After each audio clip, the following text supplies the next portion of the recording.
soc Ainhoa, soc una estudiant del grau d'Història i Patrimoni i estic fent les pràctiques a Roma.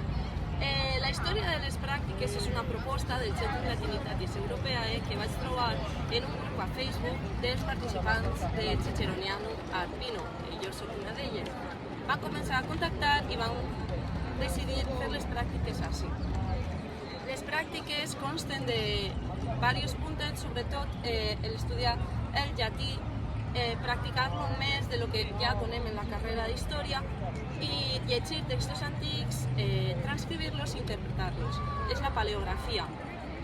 També hem basat les pràctiques en veure aquests textos antics en diferents punts de les biblioteques de Roma, com l'Archivio de Stato de Roma, la Biblioteca Vaticana i moltes més biblioteques que n'hi ha a Roma. També han sigut activitats culturals, descobrir Roma com no és de normal, el que no coneixes quan estàs de viatge. Altres activitats fora de Roma han sigut, per exemple, la Villa Falconieri, que és una villa on s'estudia només en llatí i se parla només en llatí.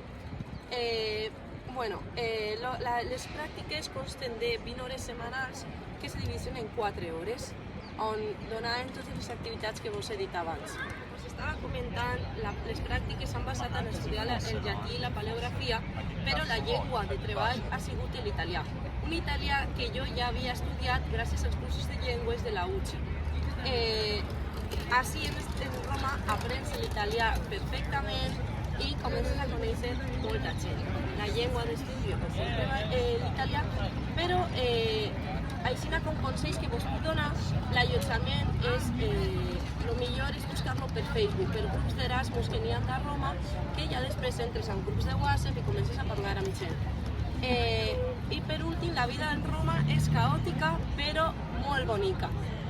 És una ciutat meravellosa que pots descobrir el que no descobris quan vas de viatge típica a Roma, i jo volia recalcar el paper de l'ERA, de l'Erasmus Roma Association, que és una associació que organitza viatges i trobades on pots conèixer a molta gent, com jo he conegut a les meves millors amigues del món, i viatges per tota Itàlia a un preu assequible.